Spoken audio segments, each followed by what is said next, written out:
Low வக்காலிஸ் இன்றைக்கி நம்ம சென்னையில் வந்து வேலை தேட போகிற டே 8ல் இருக்கோம். ப்ரோ வந்து டீ குடிக்க போகலான்னு கூப்பிட்டாப்புல. போய் டீ குடிச்சிட்டு அதுக்கப்புறம் நான் வேகமாக கிளம்பி இன்ஸ்டியூஷனில் என்ன போய் விசாரிக்கலாம்னு கிளம்பிட்டு போயிட்டுருக்கேன். ஆனால் சும்மா சொல்லக்கூடாதுங்க, காலையிலையும் ஈவினிங் நல்ல ஒரு டிராஃபிக் ஜாமாக இருக்குது சென்னையில். அந்தளவுக்கு ஒரு டிராஃபிக்காக இருக்குது.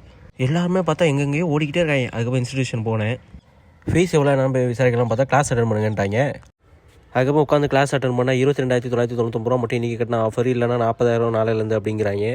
புண்டை ஃபீஸ் எவ்வளோ கேட்க வந்தால் என்ன பிடிச்சி உட்கார வச்சு ஃபீஸ் கட்டுற அளவுக்கு வச்சிருக்கீங்களா? 1000 கட்டினா தான் விடுவேன்ட்டாங்க. வேறு எங்கேயும் இல்லை, வடப்பள்ளியில் இருக்க கியூஸ் பெடஸ் தான்.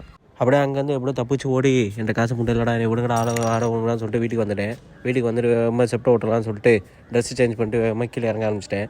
அது இப்போலாம் காலையில் மதியானம் சாப்பிட்றே இல்லைங்க, ஒன்லி நைட்டு சாப்பிட்றது. அதுவும் 2 பரோட்டா தான்.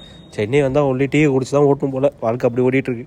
வந்து லாகின் பண்ணிட்டேன். ஆனால் ஒன்று சொல்கிறேன்டா, சொந்த ஊரில் ராஜா கணக்காக இருந்தாலுமே இங்கே வந்தால் நீங்கள் கோச்சா தான்டா. ஒழுங்கு புண்டையாக சாப்பாடுக்கு ஏதாவது வழி பண்ணுங்கடா. சமைக்கவும் கற்றுக்கோங்க.